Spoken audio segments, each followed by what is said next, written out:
Boom. Party people in the place to be. What's good? It's the number one chief rocker in Knicks Universe, your main man, Uncle Freezy. I'm joined by Stephanie, aka Queen of Dope Soul Sports Talk. Welcome to the neighborhood, Queen B. How you doing? I'm doing good. Looking forward to free agency. Mm. I am. I know the Knicks only got the 12 million non-taxpayer exception. I'm still looking forward to see what they do with that. And they could have, trades or could have already been in the works, could have already been made. But Right. I know RJ Barrett's don't kill me. RJ Barrett's salary becomes available to trade July 1st. So I'm looking to see what the Knicks do to reshape the team. Yeah. And it's his salary comes available in the new league year. Just like all the trades that have been done. I heard a lot of people talk about that, but that's everything. Everything that has happened this summer Right. is not effective until the new league year starts. So Right. it's one of those things where it's like, you know, July 1st is not really a day. It's just Right. the 23-24 season starts on that day. Right. So they So could have been did something. They didn't have yeah, to wait until July 1st. yeah, they ain't have to Right. wait and do nothing. Whatever they did at the draft wouldn't go into effect July 1st until July 1st anyway. Right. So yeah, boss lady, there are a lot of things to talk about, like the Josh Hart deadline is today. Yeah. Do you feel a certain way, one way or the other, about Josh Hart? I really like Josh Hart. I'm high on Josh Hart. I think people got down on him because of that Miami series, and people are really forgetting how he played for us after the trade deadline and how he played for us in that Cleveland series when, you know, Grimes and IQ struggled, and Josh Hart was lights out. And I just think on a championship contending team, and hopefully we'll get there really, really soon. You need those Josh Harts, who I consider to be not just a role player, but a high end role player. So I'm high on him. I'm not $20 million high, but Yeah, that's what he get. I'm high Yeah. on Josh Hart. I really hope they sign him. So I'm the opposite. I'm way opposite. I'm way opposite. I think the Josh Hart thing is a disaster, Mm-hmm.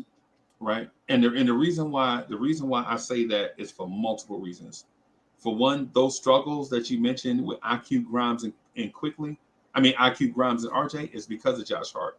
Like not because he's a bad player, but for the most part, when you add new pieces, you got to give new pieces time to gel. And I don't think they had the gelling time to find them. Grimes to me out of that group, RJ, quickly, and Grimes. I think Grimes was probably the best player out of that group down the stretch and even into the playoffs. The only thing is we didn't get to see enough of him because you're incorporating a new player and and Josh Hart who plays the same position.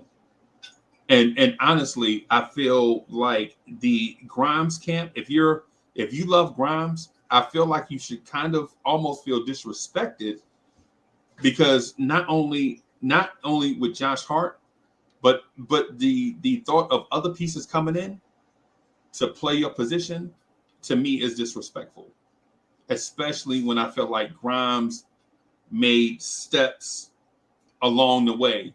Like he got better. He was showing progress along and along. And then you bring in a guy, not to play the 3 and the 4, or not a guy that can be a backup point guard, but you bring in a guy that plays his position to cut his minutes, right? And then not only is that the case with Josh Hart, but the rumor is not only is Josh Hart coming back, but you're going to bring in another guy that plays the same position as Grimes.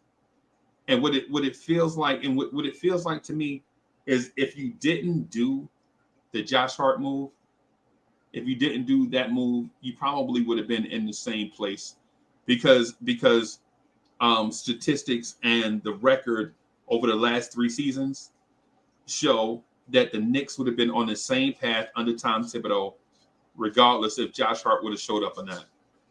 And I know Yes, that's an unpopular take because it a is. lot of people like Josh Hart because he eats pizza in press conferences and because he's a 6'4" guy that likes to guard 6'11" guys, and it shows a lot of heart, so to speak.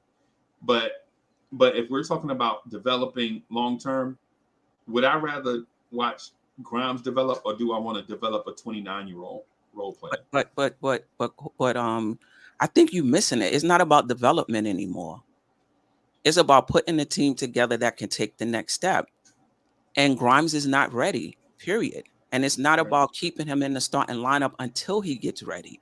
It's Right. putting him on the bench and allowing him to come along on the bench.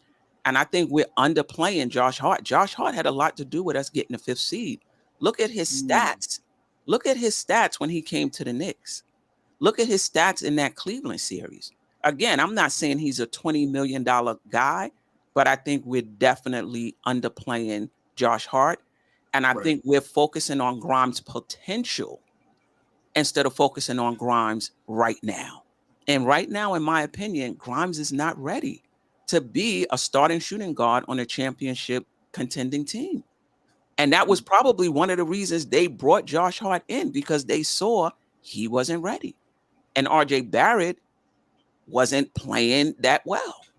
And so, yeah, as soon as they brought Josh Hart in, Grimes and RJ Barrett's minutes got cut. And I'm not a believer that, had they played out the rest of the season, that extra, I don't know, 30 games or whatever it is, because remember, the All-Star game was late. The Right. trading deadline was February 9th, around the Right. same. Around that, yeah.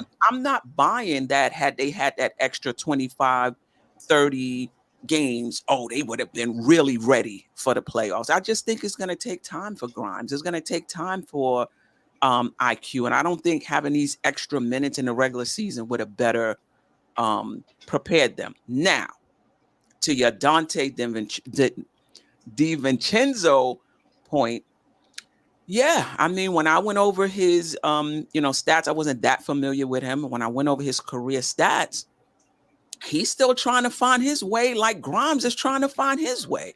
So for me, I feel like if we're going to upgrade at the shooting guard position, we need to upgrade with someone who is bona fide, who's proven that he can knock down shots in this league, and not DiVincenzo, who has been in the league for, I don't know, 5 years maybe, but he's still trying to find himself. You know what I mean? I'm not sure how much of an upgrade that is. So yeah, that's not the upgrade I would go for. But is there I could talk about what I want at that shooting guard position. Who's out there? Right. I want to talk about that, but I want to speak to the Josh Hart thing one more time. So in the last 20 games of the season with Josh Hart, the Knicks were 12-8 with Josh Hart, right? So the Knicks had a winning record with Josh Hart in the last 20 games of the season. And then a couple of those games that we lost late, we probably could have and should have won those games. But it was better to when Randall sprained his ankle, when Brunson missed games because of his wrist, you knew that the Knicks were conceding that they would rather have a healthy Randall and a healthy Brunson going to the playoffs as opposed to maybe potentially meaningless games at the end of the season, right? But the year before that, with Alec Burks and Evan Fournier as the backcourt, the record the last 20 games of the season, 12-8. I hear you. So I mean, so the thing with me is the Josh Hart thing is ridiculous in my mind. I think Josh Hart is okay.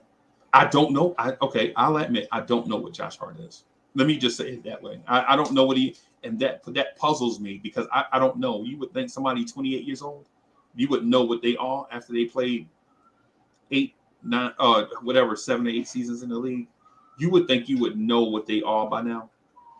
But the mere fact that Josh Hart had never played a playoff game until he got to the Knicks lets me know offhand or right off rip that the narrative that Knicks fans are saying that Josh Hart helped us get to the playoffs and he helped us win, to me is overstated because he had never done that in any other place.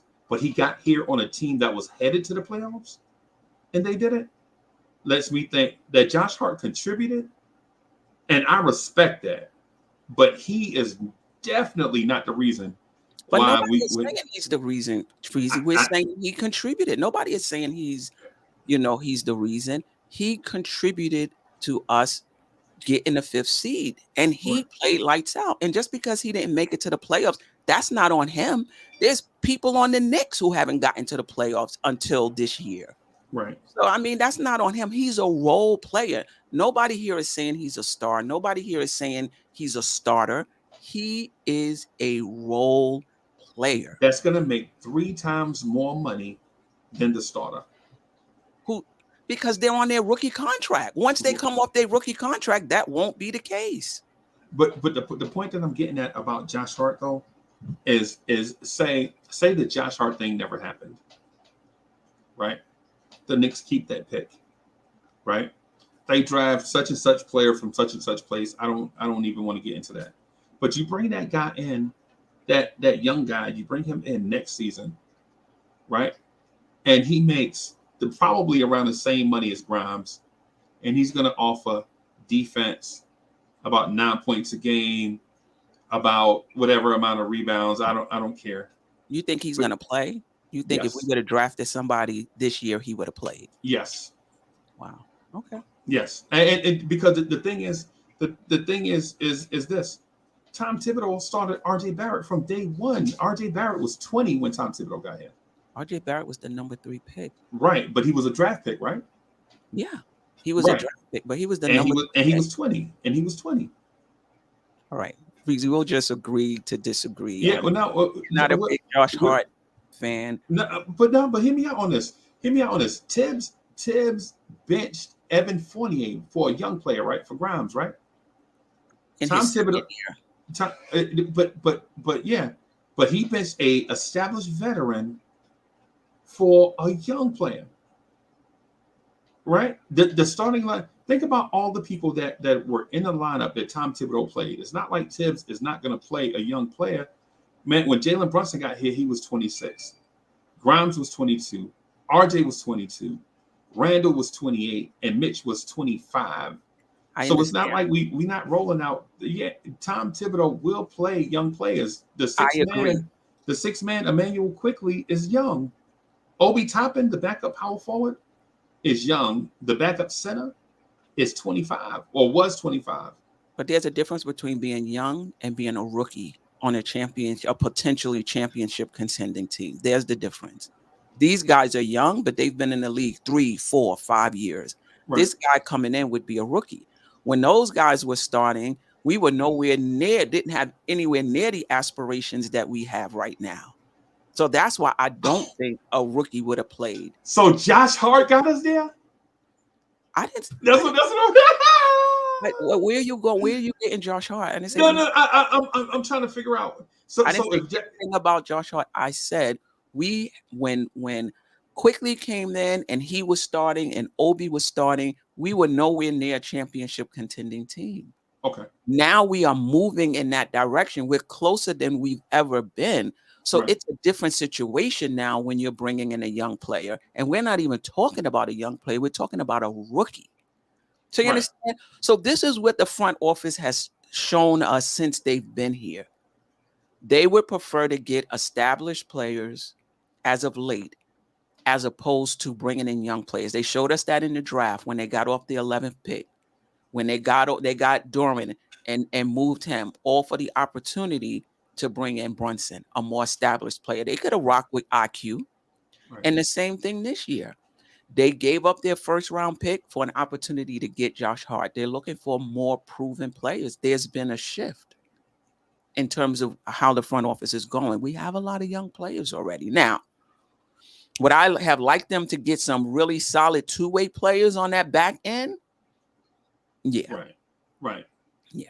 I don't know if I think that's a bridge too far for me, because I think the front office showed us something completely different. I think the front office showed you that the young players are the way, right? Because even though Jalen Brunson is new to us, he's still a young player. right? The same thing with this. Okay, so when they first got here, they brought in Obi and Quickly, and then the year after that, they brought in 4 young players. Well, they drafted 4 young players and brought in 3 of them. And then last year they got rid of all those vets, paving the way for these young guys to play. Right. You know what I'm saying? And what do you think is about to happen? You think we rocking with this young core to a championship, or you think at some point we getting off of them and we're going to trade them out? I think it all depends on who that other player is. Yeah, I agree. Right? I agree. Like for instance, I don't think they're going to get off these young players for a Damian Lillard trade. And I think that's the reason why Paul George is not here right now. Because if the Knicks were willing to get off of their young players, I think Paul George would have been a Knick Sunday night. I don't think it's about with Paul George, though. Do you think it's about getting off the young players, or do you think the Knicks looked at his injury history, the money, his age? I think it was more that with Paul George than it is, I don't want to give up our young guys. I think the Knicks will give up the young guys for the right, who they consider to be the right. I agree with star. You. I agree with you on that, on terms of, but any organization with any talent will take that stance, right? Not really. I don't think OKC is getting off. I don't care who the star is. OKC is not getting off their young guys.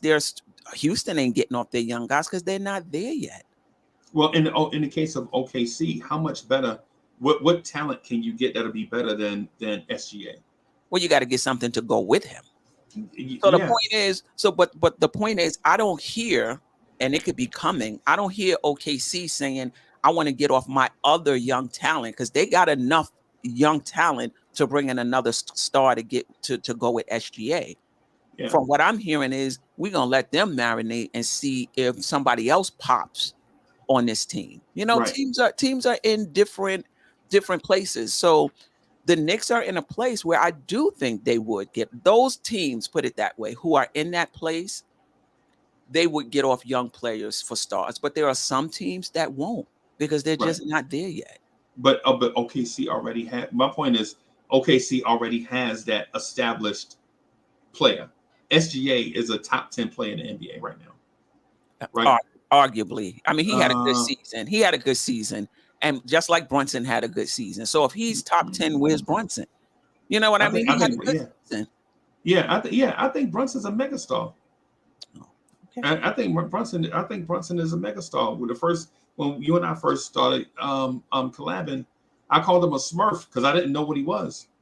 You know what I'm saying? But he proved to me that he's a megastar. So instead of going with like a weird narrative, I'm calling it what he is. Jalen Brunson is a megastar, and a megastar in a. All right, so hear me out on this. Like don't flip me into the sun when I say this, right? But I think Jalen Brunson is a megastar in the mold of a Calvin Murphy and Allen Iverson, right? And the reason why I say that is not because he is Allen Iverson. I'm talking about the archetype of player, a small, ball dominant guard that can score at will, that you have to put certain pieces around to make up for the parts where he's deficient, right? The thing about Jalen Brunson is when he's healthy, he is unstoppable scoring the basketball. Like I hadn't seen a defense yet that can consistently stop Jalen Brunson from doing what he wants to do with the basketball, right? The same thing with Allen Iverson. Allen Iverson could do whatever he wanted to do with the basketball. I think Jalen Brunson is kind of in that boat. Now, does he do it the same way as AI? No. Does he take as many shots as AI? No. But Jalen Brunson, whether people like it or not, is more efficient than Allen Iverson. 50% from the floor, 40% from three, take less shots, play for the most part, plays within an offensive system. You know what I'm saying? So I think Jalen Brunson is a megastar. Others may not. Knicks fans won't necessarily agree to it because we never want to give our players credit for being as good as they really are. We always use narratives like, "Yo, I need to see it one more year." Even with Pat Ewing, Pat Ewing put up numbers for 11 seasons, and the thing was, well, he can't be Jordan. I don't want to get into that type of thing. Carmelo did it for all those years, and we were like, well, Carmelo never won big in New York. What I'm saying is even with Bernard King, well, Bernard King didn't. Or what I'm saying is Jalen Brunson is a megastar in that type of mode, and especially in today's NBA. In today's NBA, where there is no more traditional point guard type player, like the point guard thing is a dinosaur now. So what I'm gonna say is Jalen Brunson, for what he is, a scoring guard in a backcourt, I think he's a megastar. Now, with that said, do you go out and get pieces to go with Brunson? It depends on where the front office thinks, what the front office thinks of Brunson, right? Like for instance, the Paul George fit with Brunson probably would have been perfect. But if you can't do Paul George for whatever reason it is, then you got to keep those guys around Brunson that make up for his deficiencies, like Quentin Grimes, like IQ. You got to keep those guys around because the package, in my mind, has got to be perfect. They're not the only ones who can do that, though. I don't have a problem with IQ. I don't have a problem with Grimes either. I just don't think he's a starting level shooting guard at this point in his career, unless he takes a huge step next season. But I don't have a problem with any of those guys. And I do agree. You have to construct the starting lineup, around Brunson a certain way for the team to be successful. I agree with that. It's the Knicks got their work is cut out for them, in terms of reshaping this roster. It's just, and there's no perfect upgrade out there.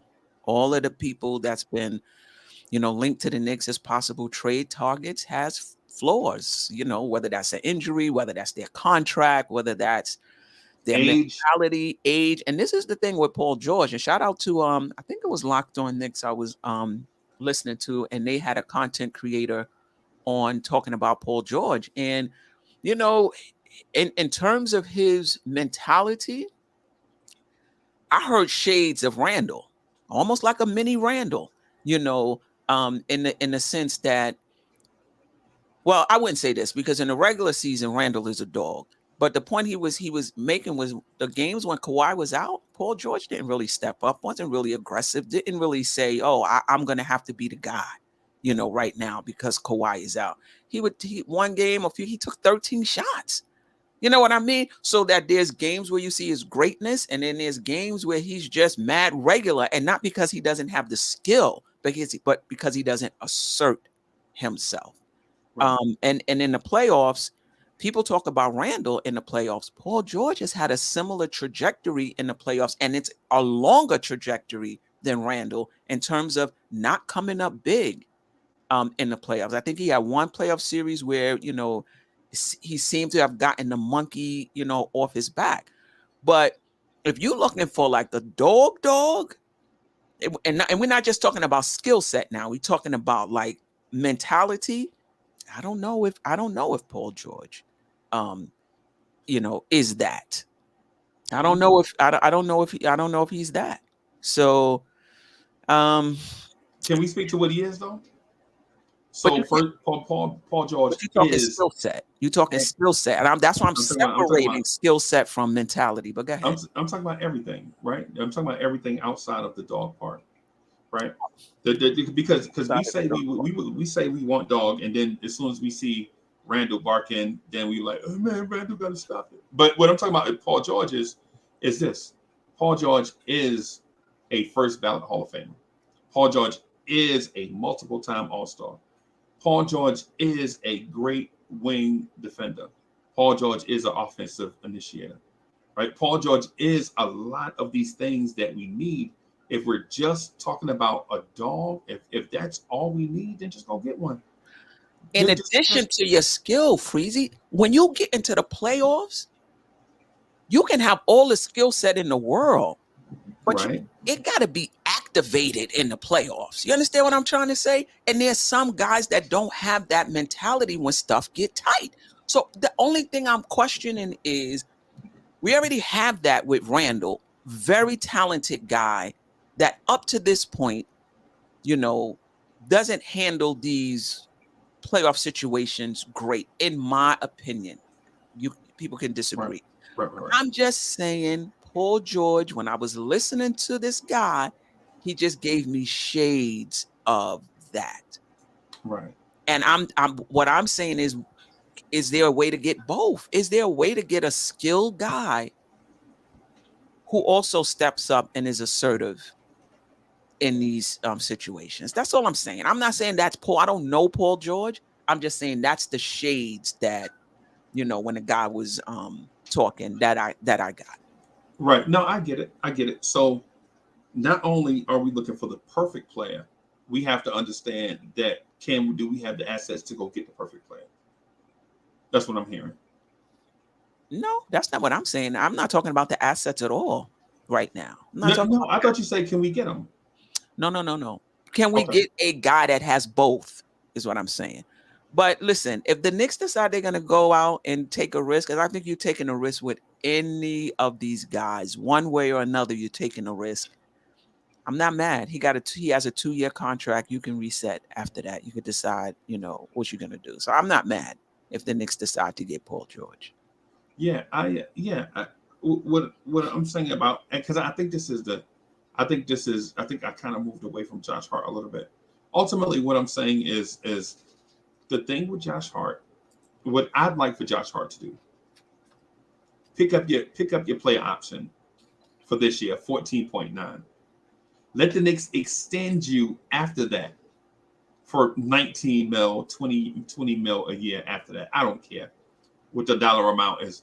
I just don't want Josh Hart's money to hit the books this season, right? Let us add another piece to go with Josh Hart. And then during the season, give Josh Hart the bag. I don't care. Right? But this summer, when we know we're going to be locked in forever, don't let Josh Hart money hit the books this summer. If Josh Hart is a team player, what he'll do so that he'll be a Knicks player for 5 seasons instead of 4 is pick up the team option for 14.9, whatever that thing is, right? Come when he's extension eligible, give him the bag, right? I don't care. But I don't want Josh Hart to be the key signing this summer. If he neither do I. But Freezy, we got money. We got 40. I don't think the Knicks have to worry about 1st, 2nd apron this year, regardless. I don't think they have to worry about that. But I'll say this about being a team player: get your bag when you can get your bag, because that's what these front offices do as well. If you can get your bag, get it. Be a team player. These organizations, yeah. I mean, I don't know about that, but do you think Josh Hart is going to be the difference? You got Obi, who you're not re-signing. You're probably going to move just to give him an opportunity. You got Rose, who you didn't pick up the team option. You're probably going to move off of Fournier. Anybody you bring in, you're sending out equal salary, pretty much within, I think, 125%. You think money is going to be an issue this summer? Every year, money is a major issue. The money is a major issue every summer. The thing with Josh Hart, and you gotta hear me out on. Well, you ain't gotta hear me out on. I what I want to say is this: if Josh Hart gets the bag this summer, we can't add other pieces.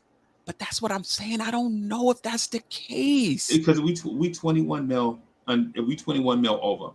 So even if we move Fournier's 18.9 mil, we still $2 million over. And Obi.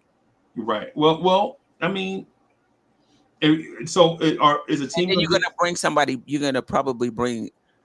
But over what? Because I think being over the luxury tax, so what? It's about being over that first or second apron. If you over the luxury tax, just pay the tax. Dolan got that money. Okay, so you're not listening to me. You're not listening to me. What All I'm right. saying, what I'm saying is, for instance, we're 21 over, right? Right? Over what? Oh, it's over the cap. That's what we are. Forget the Are we first and over second. the luxury cap? Yeah, we're over the salary cap. But, Yes. okay, but there's the salary cap. I There's- wait, quick, me. I I just want to understand know that. where we are. Are you talking about over the sal? I'm trying to so I can follow you. Are we over the salary cap or over the luxury tax so I can follow you? I'm trying to get there. I'm trying to tell you. Okay. So we're over the salary cap. Forget the first and second apron. Okay. We're over the salary cap. Okay. So there's a base floor we're already over. So Right. so the first floor, the second floor, the third floor, it don't even matter because we already over, right? What I'm saying is we can't go out and get, so for instance, we can't upgrade center. Like we couldn't sign Nas Reed if he was a free agent because we're over the salary cap. That's what I'm As a saying. free agent. Well, listen, the Knicks can forget being players in free agency. Period. Point blank. Like that's just not how they're going to improve their team. They're going to Okay. improve their team through trades and the mid-level exceptions. Over the Okay. salary, there's only a few teams below the salary cap. What, Right. It's 132? only Yeah, seven I mean teams. those days are gone for the Knicks. Right. Okay. So the seven teams, they operate under the cap. They operate under the cap because they're rebuilding for the most part. The rebuilding teams, y'all know the seven teams that you know what I'm saying, the Detroits, the San Antonios, and all of that stuff. They're operating under because they're not trying to win right now.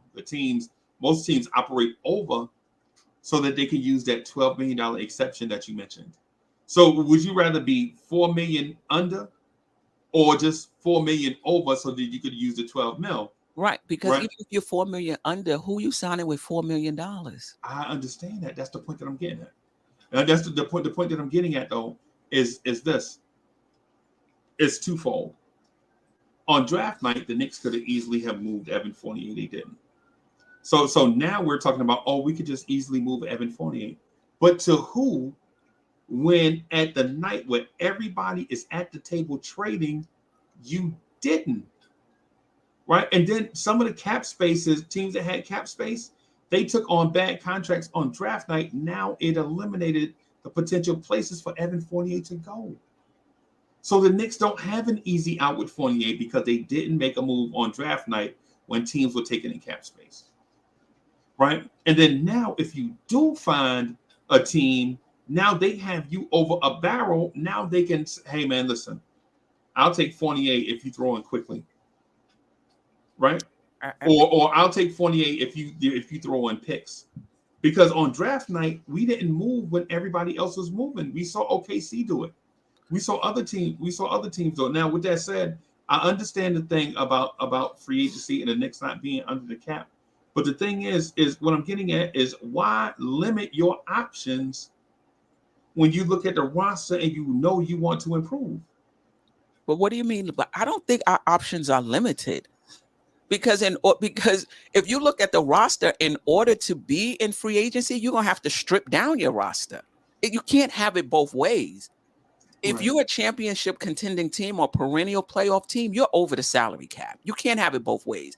If you're Right. under the salary cap, chances are you're not a perennial playoff. You just can't have it both ways. So the Right. Knicks will always be, hopefully, over the salary cap on their way to being a perennial playoff team. Right. So, I So mean, their options are, so you're saying their options are limited then. will always be. This is how the big dogs are So playing. we agree. What I'm saying, but But it's Queenie, not I limited. said the Knicks options were limited, and you said they But wasn't. no, what I'm saying is all of the big players are operating under the same set of rules, trades, mid-level exceptions. Right. Everybody that's a player in the playoffs, that's how they're operating. Right. So thank goodness the Knicks have crossed that line. And So the we're options playing are like limited. everybody. That's how you say it. Options are limited. Right, because you can't sign free agents. But Freezy, is Boston signing free agents? Is Denver signing free agents? Is the Lakers who's signing free agents? Okay, Teams well, that's on the so the come up. Lakers have LeBron and AD. The Celtics have Tatum and Brown. Denver has the Jokic and Murray. Do we have a two that's good like that? We were the 5th seed. We had the Right. 10th best record, top 10 record in the NBA. We are on our way. Free agency is not. If you want to be in free agency, then get off of Randall, RJ, Brunson. Get off those cats. Maybe keep one of them, and you can be in free agency. You get in free agency so you could be where the Knicks are right now. You just can't have it. You just can't have it both ways. I think the Knicks are fine. The Knicks are fine. Use your the Knicks are fine. In my opinion, the trade. Knicks are fine. The Knicks are fine if they continue to allow quickly RJ and Grimes to develop on this path. Now, RJ's thing, RJ is wildly inconsistent. Every time he gets good at one thing, another thing drops off. And it's frustrating for us to watch. Like when his offense comes, his defense is terrible. When his three-pointer comes, his free throws go in the toilet. You know what I'm saying? It is when his rebounding and assists come, then his shooting from the floor drops off a cliff. You know what I'm saying? So, but that's a part of development of a young player. You're just gonna have that. Now, if you feel like the Knicks are at championship contention, and I do, by the way, I feel like just going this path with RJ and quickly and Grimes, I think we can. I legit think that we can contend for a championship because of the way I feel about Brunson. The thing I feel about Brunson is you don't need a Josh Hart when you have RJ quickly and Grimes. What you need is a backcourt mate with Jalen Brunson, so that when it comes time to when times get hot and it's time to bring the ball up the floor, you know what I'm saying? Jalen Brunson is getting trapped. You're not looking at Grimes picking up his dribble, right? You need instead of spending that, in my opinion, instead of spending that money on Josh Hart, and we gonna give him the bag, we gonna give Hart the bag, right? You need a backcourt. You need a point guard back there with Jalen Brunson. Is what I'm getting at. Right. Well, because we saw Josh Hart do it, and Josh Hart got 2 charges. Freezy, Josh Hart. Let's get off of Josh Hart. Josh Hart ain't that guy. He's a role player. Right. Grimes is a starter. So basically what you're saying is what I've been saying. We got to upgrade the shooting guard position. He ain't ready. He ain't that dude right now that can share the backcourt with Brunson.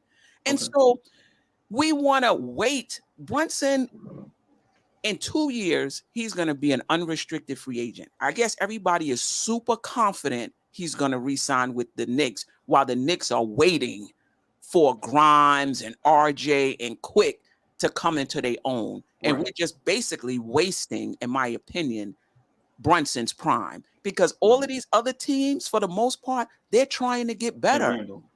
And Randall, they're trying to get better while the Knicks are sitting here waiting for these young guys to come up. The bottom line is Brunson's explosion accelerated the Knicks window. And so there is a big gap between Brunson and, in my opinion, the rest of the team.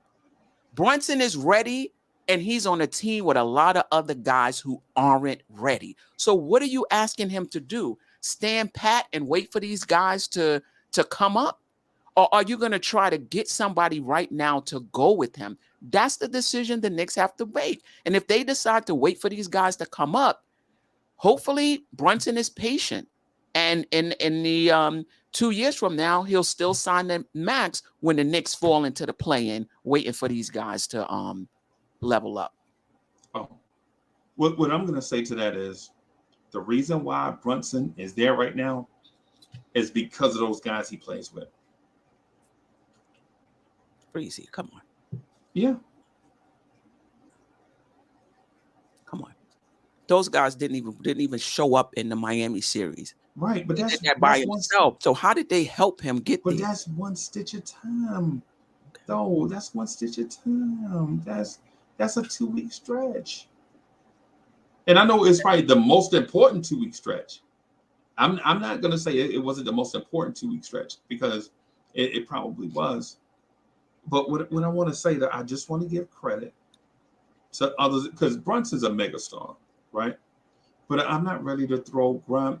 Is it chat? Y'all ready to throw Grimes and them away already? I'm not talking about throwing them away. I'm talking about putting them in their rightful position. Grimes should be coming off the bench. And if you're going to start anybody, start quickly. Grimes should be coming off the bench. He's not right. Now, I'm talking about up to now. He can take a major leap over the summer and next season be right there. I just don't think the Knicks should bank on that. I just don't think the Knicks should bank on it. But can he take a leap between? Absolutely, he can. I think he's the shooting guard of the future for the Knicks. I really do. He's just not there yet. He might be the shooting guard of right now. He might be. He might be the shooting guard of the right now. Are you taking that chance, though, to not bring in anybody and hoping that he is? What I'm trying to get to with you is don't sign Josh Hart. Bring in a veteran point guard that helps Brunson in every game point guard duties. Mm-hmm. Allow RJ Quickly and Grimes to continue their development. Awesome. Because what's happening is by bringing in Hart and adding him to the rotation, you're still not getting Brunson help in the backcourt, at least that we've seen. Right? We're probably the only team in the NBA that doesn't run a tandem backcourt at the same time. Right? And most teams that we see, they generally, there are some outliers, like maybe Miami. You can't really, I mean, come on. But yeah, you have to have, because in my mind, Grimes is a wing player. He's not a shooting guard. He's a wing player. RJ Barrett is not a point guard ball handler. He's a wing player. Josh Hart is not a point guard, not a shooting guard. He's a wing player, right? But then you have, and then quickly is a combo guard that in certain matchups he looks like a point guard. In other matchups he looks like a shooting guard. It's the reason why we debate all the time if Quickly is a point guard or not, because sometimes he looks the part, sometimes he doesn't, right? But what I'm saying is instead of giving Josh Hart our bag, right? Bring in a guy that we know flat out is a playmaking point guard to give Brunson a break every now and then. Brunson don't even get a break. When I looked at Jalen Brunson's injuries this year, listen, I'm calling him a megastar because he played through all of that. Brunson could have set out way more games than he did, but he tough. He mentally tough. He a leader. And I'm giving him respect for that. But can we just, man, the whole I like Hart because he brings in, man, oh my God, it make me want to vomit. Freezy, you mad, super focused on Hart. We can upgrade the 2 and still sign Hart. That's it. I just think you mega focused on Hart. So you didn't hear me? Yeah, I heard you. No. I said playmaking point guard. That's what I'm focused on. Whoever you want to bring. But you can't bring in that player if you don't have cap space. You got to trade freeze the cap. Cap space is over. The Knicks forget cap space. Okay. The Knicks will never ever have cap space if we're going to be a decent team. The year the Knicks have cap space is the year I have an ulcer because you back in the lottery, right? Yeah. Because the Knicks, I just think we've crossed that line already. They're going to have to upgrade through trades. Trade. That's how the playoff teams do it. But we're not upgrading because of trades. We're going to bring in Dante DiVincenzo in the mid-level exception. And Dante DiVincenzo is more of the same. That's what I'm getting at. Like the priority, like how we looking at bringing in DiVincenzo and Hart. They're the same player, by the way. It's the same player, except one guy is maybe a little bit more consistent from 3 and more willing to shoot the 3. But they basically the same player. But now we're talking about DiVincenzo because I'm with you on DiVincenzo. I just think we can use that on somebody else. Right. What I would like, and I don't know if Knicks fans agree with me because Knicks fans would be all over the place. You talk about Josh Hart, and then now they forget about everything, right? What I'm saying is, instead of bringing in DiVincenzo and maybe even Hart, can we bring in some help for Brunson and bring in a big man that can stretch the floor?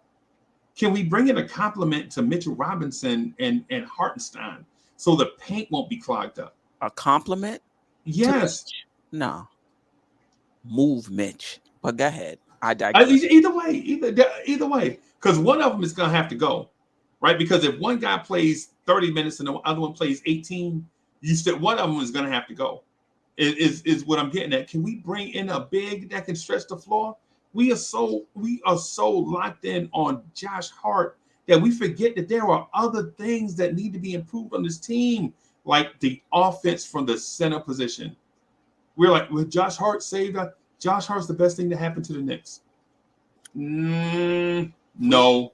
You're the one that's really locked in on Josh Hart. Because of the money. We know the Knicks have other things to do, and the Knicks know they have other things to do. They know that. Right. But you don't hear it being addressed or floated in the media. Well, we don't hear much about the Knicks. We don't hear much about the Knicks. We didn't see them address it on draft night either. That's okay. We still got time. No, we don't, Queen Bee. We don't. No, that's the thing. The reason why we don't have time is because in these events where the entire NBA is at the table, we're in competition with everyone. But we weren't the only ones who didn't make move on draft. Only a few teams made moves on draft night. Everybody except us in Philly. When I say we, because you're talking about picking up the actual draft, I'm talking about draft night moves, not just taking picking your draft pick. But the point I'm trying to make is, when I say we have time, meaning free agency didn't even start yet. It starts tomorrow at 4:00. I understand, but again, I don't know if I'm saying it right or you just not feeling me on it. The thing is when every NBA team is at the table, there's competition. It's not like the Knicks are in this thing by themselves. The draft, when everybody was at the table, the Knicks did nothing. And to expect us to do something when everybody is at the table in free agency, to me, is a fallacy. We can't just get. I don't know. I just can't wrap my head around the Knicks dominating free agency with the rest of the league at the table. I just can't. I don't. We'll see. Right? Because think, what are the Knicks gonna do? Are we gonna? One of our options is off the table. We can't be a player in free agency. I get that. So now the option is the mid-level exception for a team that's over the cap in trades, right? And then now we're thinking, like, all of a sudden now the Knicks are going to be great at making trades. Is that what we're saying? I'm lost to this concept. Listen, but this is how it is for every team. For every playoff team, we're in the same boat as every other playoff team. You're going to upgrade your team. You're using a mid-level exception, or you're trading. That's just the reality of being on this side of it. Now, if you don't have confidence in the front office being able to do something with those two options, I hear you. But let's not forget, they weren't that great when they had cap space either. No, they were not. I get it. And for that reason that you just mentioned, I totally agree 100% with you on that. And for that reason, I'm at this place today where I'm thinking, all of a sudden, we're going to be Cinderella at the free agency, at the opening of the league, because it's the opening of the league year. That's basically what it is. We're going to all of a sudden be able to make these super impactful trades at the opening of the league year. I don't know. I think I moved. The play-in is off. There's no more play-in. That's what Corey Lee said. There's no more play-in. It's just straight playoffs. Is that part of the new CBA? I don't know. I hadn't heard. Oh, that would be awesome. Let me know, Corey Lee. Is that what you're saying? That would be awesome. If somebody can confirm that. Yeah. That would be great. I hadn't heard that. That's what I'm hearing from you, Freezy, is you don't have a lot of confidence in the front office, particularly, and the fact that they didn't have a draft pick. The fact that they're going to pay Josh Hart $20 million, I'm not in favor of paying him $20 million. I will say He got it. Yeah, that's going to be the going rate for him. And the fact that they didn't, not only did they have a draft pick, but they didn't make any moves to move Fournier, whatever, didn't help your lack of confidence, is Right. what I'm getting. Okay. Yeah. I mean, that's fair. I think the Knicks front office has been up and down. They've done some things I really liked, and they've done other things I didn't like too much. Yeah. I mean, you know, there's some things I didn't like too much. I think they're too conservative, and I do think you do have to take a risk every now and again. Yeah. You know, I don't know if they're going to be Miami. They'll probably have a heart attack because Miami will take risk. But Miami will also get rewarded. Right. No doubt about it. No doubt about it. The thing is, as the closer we get to the end of this regime's contract, I think the safer they're going to play it. Don't mess it up so that they can get a contract extension. And what that means is if that means not making a major move, that just means not making a major move. You know? But I don't, as much as I want them to, I do see the risk in everybody we talk about. Towns, Levine, Paul George, who else? OG. Who else has been connected with the Knicks, as far as a potential target? None of them are perfect prospects in any respect. If they stand pat because they don't want to give up their flexibility, they just don't see the guy, I'm okay with the Knicks taking a step back in terms of seeding to still be in position to take advantage of something that comes later. Or would you rather them just make a risky move, not reckless move, but a little risky move, as opposed to just staying pat, keeping your assets and seeing what comes down the line? Excuse me. I would say this. There are moves that I understand that a lot of Knicks fans want us to make, right? And even if I don't agree with the player, I understand the logic, right? For instance, if the Knicks somehow trade away draft picks for a shooting guard that's ready right now, I can understand the logic, right? If the Knicks get, for example, if the Knicks trade for Donovan Mitchell, I could see their logic. And I would even come on, probably really do a show on how I think Tom Thibodeau would turn Donovan Mitchell into the next Derrick Rose. Right? I could see that. Right? I think there's logic behind it. Mm-hmm. Right? If the Knicks somehow go out and get the shooting guard that you desire, whoever it is, I don't know. There aren't many shooting guards out there that I'm willing to trade the kit and caboodle for, because the only difference between them and Grimes is they take more shots. That's it in my mind. And Grimes? Between who and Grimes? And some of these young shooting guards in the league. Okay. Say for instance, Devin Vassell from San Antonio. If we trade for him, I think the difference is that Devin Vassell is willing to shoot more, right? So he's gonna give you Grimes level defense or better. He's gonna give you 3-point shooting and scoring, right? You don't have to tell him to shoot when he get it, right? Grimes, you got to coax into shooting the basketball, right? And no knock on Grimes. And listen, y'all, I'm trying to defend Grimes right now, right? I'm trying to defend Grimes against a trade for Zach LaVine type scenario, right? If we get Zach LaVine, I'll be okay. All right, I understand it. Him, Randall, Brunson, or Mitch, all around the same age. That is going to be your core, not the 23-year-olds. I get it. As a Knicks fan, I would get it. Trade for instance, what's the difference, Chad? What's the difference between Quentin Grimes and Anthony Simons? Simons is a bucket, right? Simons is a bucket. Simons is a green light gold type cat that's going to get buckets, right? But what if we gave Grimes a green light? Would things be different? That's what I'm saying. So if you're talking about Queen It might be because Grimes is self-check. He might be. You got to keep calling a timeout and letting him know he got the green light. Right. You know, some people just don't have that mentality. We'll see. We'll see. We'll see. We'll see. It could just be like you said. This is his role right now, and if given a bigger role, we might see that aggressiveness, assertiveness type thing.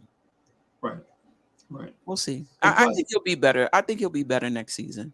So here's the thing, though. If we're talking about that, chat, do y'all remember when Brian Windhorst promised us the star? Anybody in the chat remember that? Chat, y'all remember when Brian Windhorst said, "Hey, I'm guaranteeing that the Knicks are gonna get a guy"? Y'all remember this? I pulled this up just as a reminder. ESPN's Brian Windhorst remains confident the Knicks will land a superstar.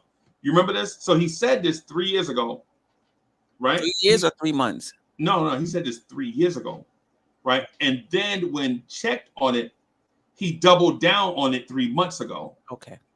Right? Y'all remember this?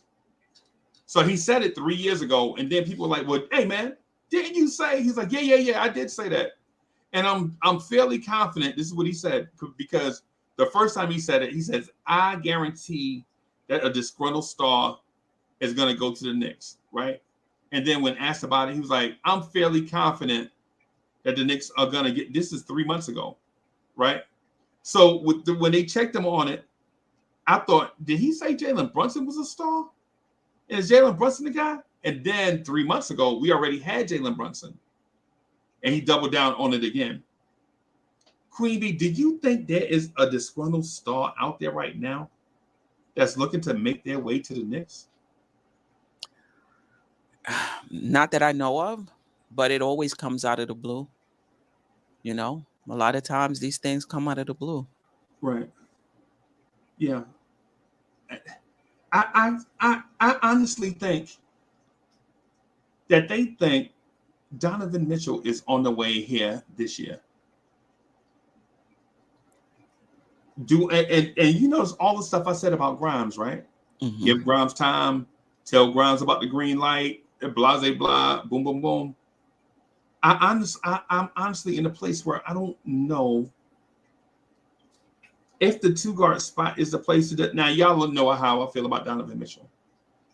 I feel like if Tibbs gets Donovan Mitchell, he's going to turn him into the better version of. I think Donovan Mitchell with Tibbs is Derrick Rose with a 3-point shot. Right? That's just my belief.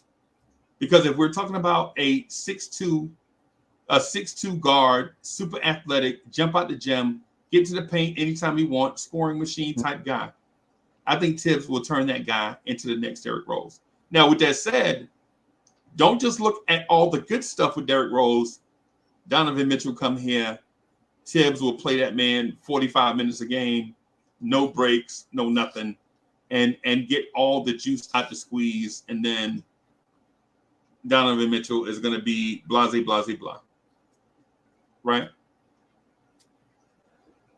I don't know if Windhorst is right. And so I was walking around this week thinking to myself, like, do I jump on and just talk about the same stuff over and over again?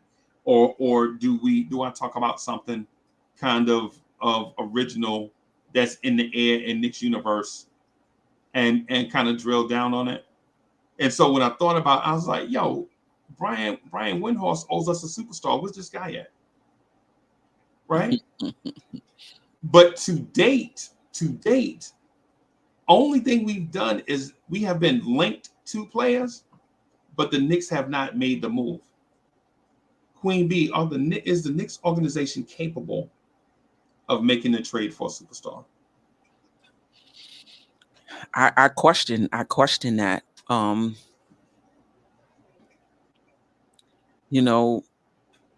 I think if they knew, I like to think if they knew Brunson was him, they would have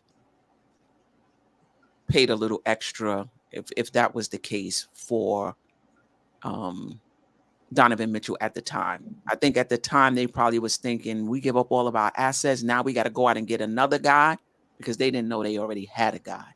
Okay. I think this time, though, because they have a guy, they might be more willing to put more of their chips to the middle of the table, thinking, well, how much more do we need? It's not like we got to go out and get yet another guy. So it's hard to say. I don't. It's hard to say, Freezy. I can't say I'm super confident in this front office and closing a deal like that. I can't say I'm super confident. I'm in and what about knocking on doors? Instead of waiting for a disgruntled star to become available, what about going and knocking on the door? Worldwide West? I mean, listen, businesses do it all the time. Oh, I wasn't even thinking about selling, but this guy came in and just made me an offer I couldn't refuse, and I just had to do it. Okay. The Knicks have the players and the assets to do something like that. Knock on the door. What type player would you be looking for? Paul George type player, prototype. Right. Not Paul George, but a Paul George type. I'm okay with Paul George. He's a 2-year contract. Right. He'll be, but he wants it, from what I understand, is he also wants an extension. Okay. But yeah, Paul George or Paul George type. Small forward bucket and can defend. So here's the thing, because I've spoken to about 20 Knicks fans behind the scenes, right? I'm spoken to about 20 or 25 of y'all behind the scenes. Y'all know who y'all.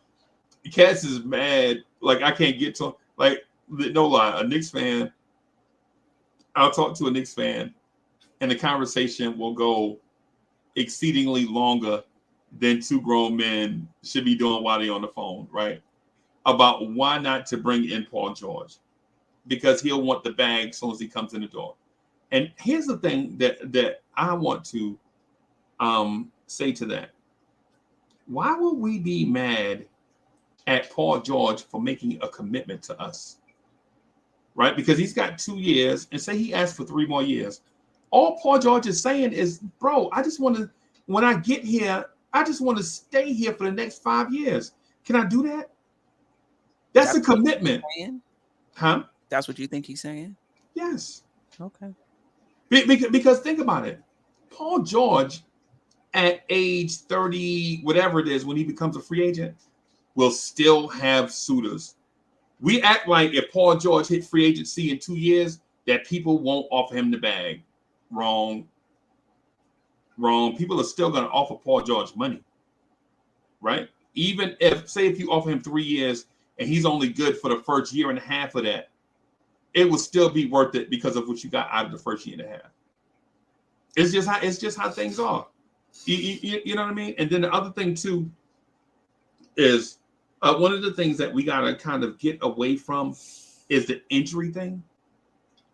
Chat, I've been telling y'all this for like 3 years, and I don't know if y'all are listening to me or not. But the Paul George archetype is going to stay injured because of what you asked them to do. You asked them to be everything to everybody in every situation. The human body. To say a wing player is going to stay healthy is crazy. How are we going to say that? And we watch Quentin Grimes get hurt once a month. Yeah, right? Quentin Grimes $4 million, though, $5 million. But he's still that archetype, though. 3 and D, or D and offensive, because Paul George is not 3 and D. Paul George is an all-time great, right?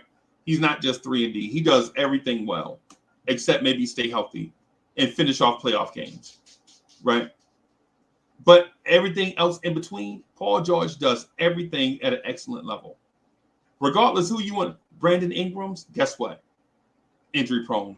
OG Anunoby, guess what? Kawhi Leonard, surprise, guess what? All these guys stay healthy, except for the guy that stays healthy is the guy in Brooklyn, Mikal Bridges. He's the only guy that's gonna stay. Miles Bridges, guess what? All these guys, these 6'7", 6'8" guys that we asked to do multiple things, they're like tight ends in football. You ask them to be an offensive lineman on run plays and a wide receiver on passing plays. And when you get them doing all this stuff, they get hurt. The thing about a Paul George is you get a Paul George and you bring in a supplement. You gotta bring in a guy to play with Paul George. And I'm here to tell you that a lot of money. What we got left to bring in somebody to play with him? He's making 40 something million a season. Right. I don't know. And the thing about it is, if to match his contract, you're going to have to send out multiple players, so they have to be replaced as well. I agree with you. Yeah, I agree with you. But you have Paul George. But he always gets hurt at the play. Let me see. Let me look. Is he just getting hurt during the regular season, or is he like a Chris Paul type where his injuries fall during the playoffs? No, I don't think it's that. I think it's just those guys. That type of player, they are gonna stay because we're always putting them in harm's way, right? Let's say if we get Paul George and we play in Oklahoma City. Guess who's defending OKC's point guard? Jalen Brunson? No, it's Paul George. And guess what happens when we play the Phoenix Suns? Who's going to guard Kevin Durant? Is it going to be Randall? No. It's going to be Paul George. Right? Regardless when we play Chicago. Can we get a younger injury-prone guy then? If we got to get an injury-prone guy, then if what you're saying is those guys are always injury prone, then give me a younger injury prone guy. Yeah, it's just what it is. Okay, so there is I don't know if there is a Paul George out there like a Paul George. In my mind, Paul George is a shooting guard that's so big that he plays the 3 and some 4, but also like when we played them in February, Paul George was their point guard. You remember the game when Nicholas Batum hit that wild 3-pointer at the buzzer to tie the game? We went to overtime and lost. Right. Paul George was their playmaker. Right. But that's because they didn't have a point. He wouldn't have to do that on this team. Right. Well, I think he would at times. Right. He wouldn't be the primary guy. Right. Yeah, he wouldn't be the primary guy, but he would definitely be the secondary playmaker. Right. Because you're thinking, well, who do I put the ball in Grimes' hands or Paul George's hands? I mean, it's not even a question. RJ or Paul, it's not even a question, right? But the thing I'm getting at ultimately is this. With the Paul George, if you just clearly look at the commitment of things, is it worth trying to take advantage of these next 2 years with Jalen Brunson and Julius Randle and going for it versus waiting on our young guys to develop and have Dante DiVincenzo and Josh Hart as their backups?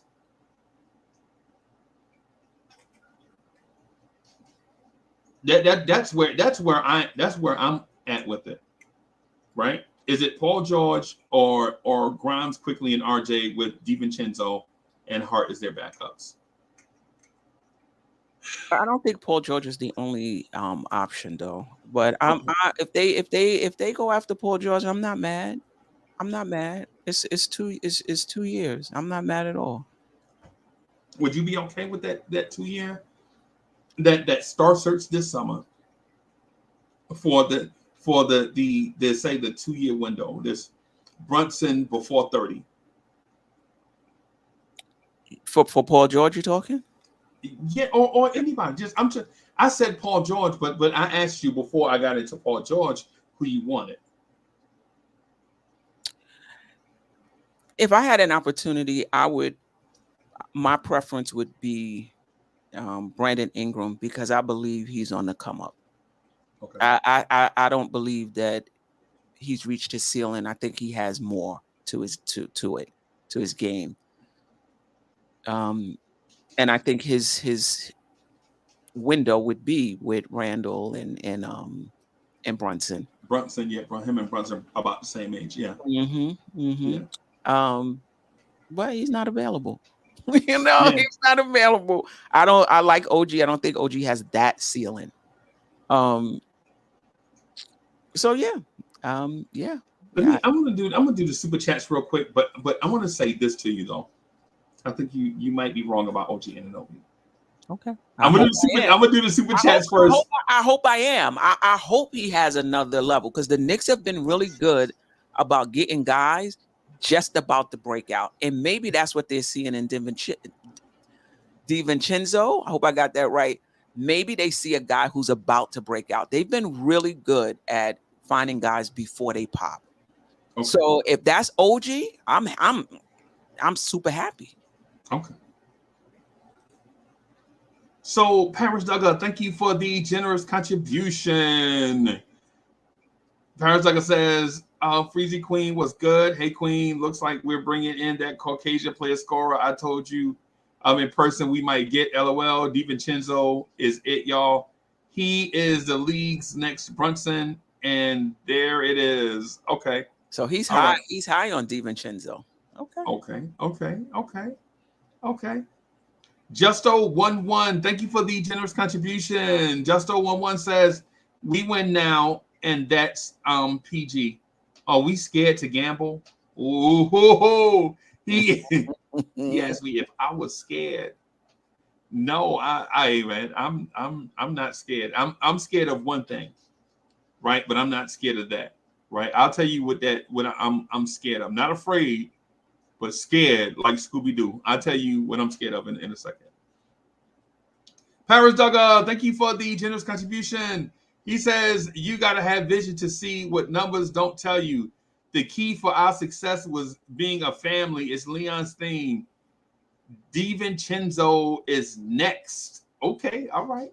Okay, all right. Somebody else has to be going out. I mean, okay. Somebody, right?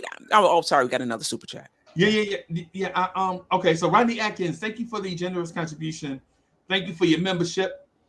He says the organization is afraid to make the mistakes of former Knicks front offices, which makes them gunshot. Hey, and Rodney Atkins, you read my mind. This is what I'm scared of. What Rodney Atkins just said. I was going to get to it, but since you put it in the super chat, that's what I'm scared of. Right? Hey, thank y'all for your generous contributions, man, supporting the channel, man. Love y'all, man. Appreciate y'all. Queen B, if we can, what I'm going to say is this. I think OG Anunoby is the breakout guy. I think I hope you're right because I really like him. I hope you're right. I think when you watch OG Anunoby play, there are things that he does in spurts that you're like, what? I saw him the move against the Knicks when he had RJ and he just crossed RJ up and went left. And just at the rim, just finish at the rim, get bumped by Randall, complain for the foul. I was like, yo, why you don't do this all the time? You'd be an all-star if you did this all the time. But guess what? When you're a young player, you got Van Vliet shooting the rock all the time, Trent shooting the rock all the time, Siakam shooting the ball all the time, and you brought in Scotty Barnes, the writing's on the wall. The writing's on the wall, right? I think if we get him, he is that guy, right? Because the thing about DiVincenzo is not that I dislike him. I think he's a winning player. I think he won a championship with Golden State last year, right? Did he win a championship? I believe so. I think Milwaukee. Milwaukee. Okay. I think DiVincenzo is a winning player. What bothers me is with DiVincenzo is you don't see the flashes of a skill at the next level You just see him play hard as hell all the time, right? And playing hard as hell and having a natural skill are two different things. Because Josh Hart plays hard as hell all the time, right? But Zach LaVine is a bucket. You know what I'm saying? Like if you could take Josh Hart's energy and put it in Zach LaVine, you might get Jordan, right? Right. But the thing about it is this: DiVincenzo is a cat that plays hard all the time, but he doesn't present you with like those like for instance, the Brandon Ingram thing. The reason why most people are high on Brandon Ingram is because he shows you flashes of brilliance. You're like, if I can get this all the time, he's a megastar. Right? The thing with OG Anunoby is when you see his, we don't think offense when we think OG Anunoby. We think big wing defender that can knock down the three, right? We think of what could have been if he could stay healthy, but we never think about how good and how skilled this dude is in flashes and spurts. When you go back and for a dude, so Queen B, how big do you think OG Anunoby is to move like he does? Chat, do y'all know how big he is? Just off GP? I tell you, the dude is the same size as Jimmy Butler. 6'7", 232. Right? Right? And to do the things that he does, I believe that if we trade for OG Anunoby, now mind you, if you trade for a starting small forward, you know what that means. Don't give Corey Lee a heart attack, please. If you trade for a starting small forward, you already know that you already have a starting small forward. That can shoot the damn ball. Right. Yeah. But OG Anunoby is nimble and quick for his size. Right? OG Anunoby can do things. OG Anunoby is an athlete. Right? You don't have to worry about OG Anunoby getting run down on the fast break and getting his layup attempt blocked at the rim. OG Anunoby yamming it. Matter of fact, the defender ain't even going to try to catch OG because they already know they can't catch him. And if they get there, he's going to finish anyway. Right. You and know he what led the league in steals, too. He going to get after it on defense. He quit. You know what the and Knicks play the passing lanes. You know what the Knicks don't do? That. Steal the ball. Yeah. That. Right? OG Anunoby is going to get easy buckets. When's the last time you seen a Knick get, say, 10 easy buckets in a game? It never happens because you don't have the explosive type athlete that creates those opportunities. Right? You just don't get it. Now, Brandon Ingram is a smooth athlete, still an upgrade athletically, but maybe he's more smooth, like in a George Gervin type of way. But yeah, OG, I mean, you make a good point. You know, he's been in an offense with, you know, an equal opportunity offense, somewhat, you know, with guys, you know, where he maybe didn't have the opportunity to really show what he can do if his usage was higher. Right. So in his early years, he was buried on the bench. Remember his early years, he was buried on the bench. Not because he wasn't a good player, but because they had Kawhi Leonard, who you starting. Mm-hmm. Right. You know what I'm saying? Yeah. But if you're talking about that Kawhi Leonard type mold, that 6'7" guy, pretty good athlete, can do certain things, right? Can make up for deficiencies. Now, my thing is I don't think he is a playmaker, but he is a shot creator for himself. And I know sometimes we get all of these things like playmaking. We think playmaking is just about creating for others, not or yourself and others. Not OG ain't Brandon Ingram in that. And Brandon Ingram can be that Paul George on offense. He ain't Paul George on defense ever. I ain't even. But Paul George on offense, Brandon Ingram can be that. Yeah, no doubt. And shout out to Nev.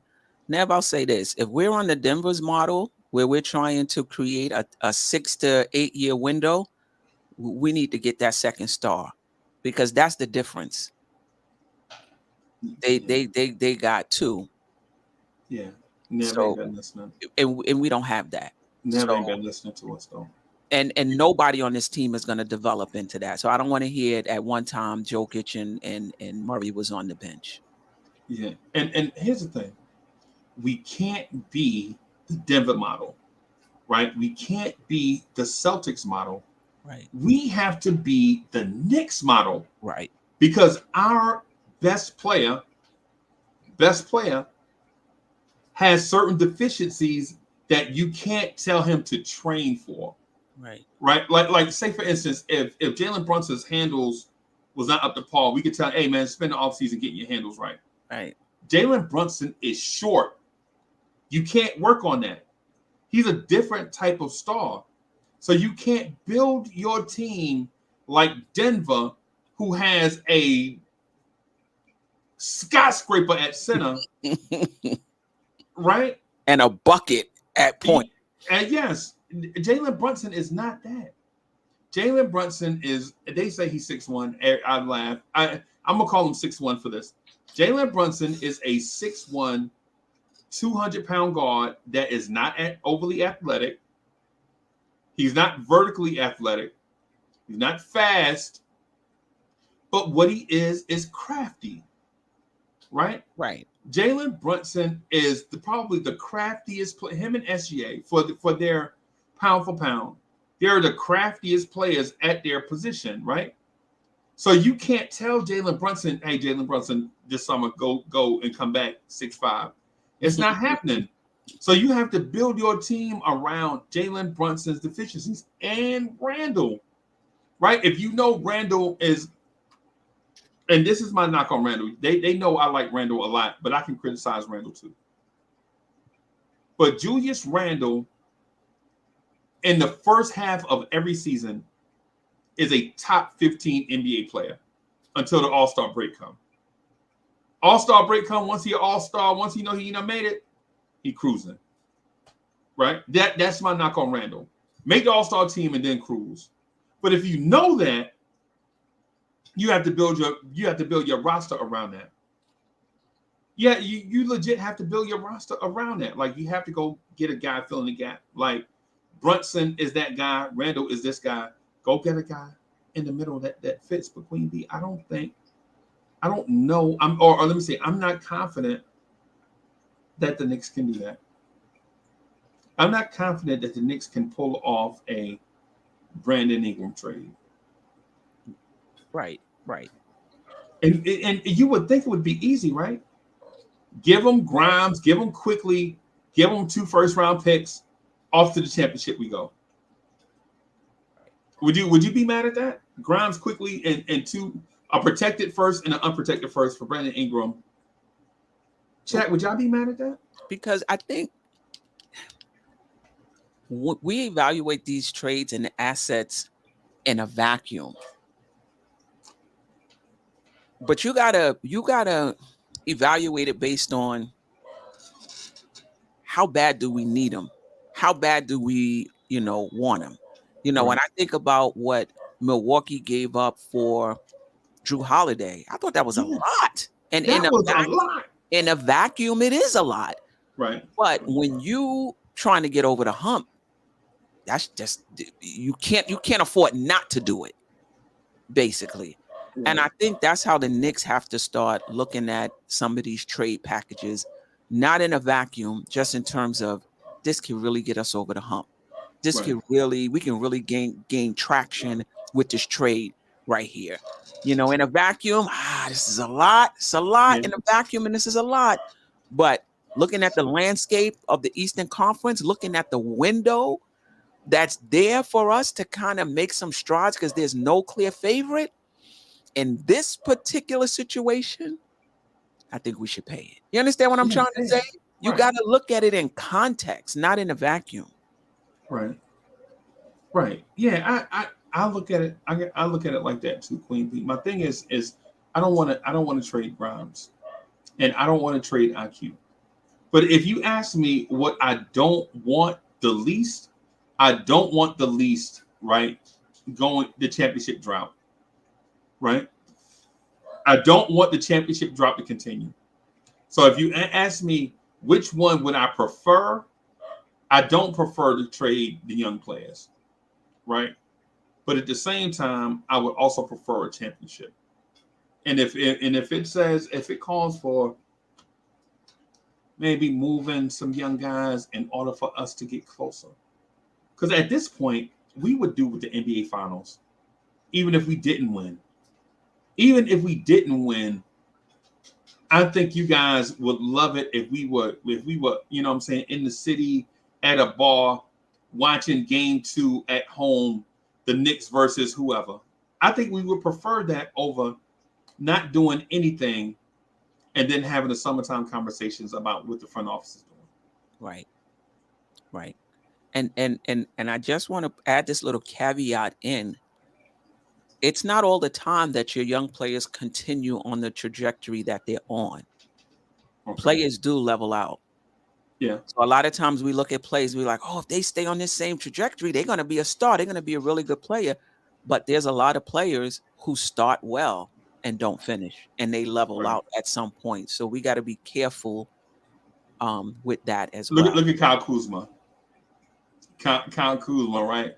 When you first saw Kyle Kuzma bust onto the scene, and he talking in press conferences like, "Yeah, LeBron took that shot. I probably could have made it." You're like, "What did that guy just say?" You know what I'm saying? All these different things, right? Right. And the Lakers believed it too. They traded Brandon Ingram instead of Kuzma, right?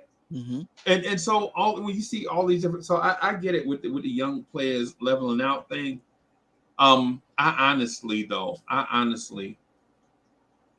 feel like the Knicks can and should improve. But Queen B, I think I prefer this part of the discussion with the front office than the prior part. It's gonna be about Josh Hart and DiVincenzo.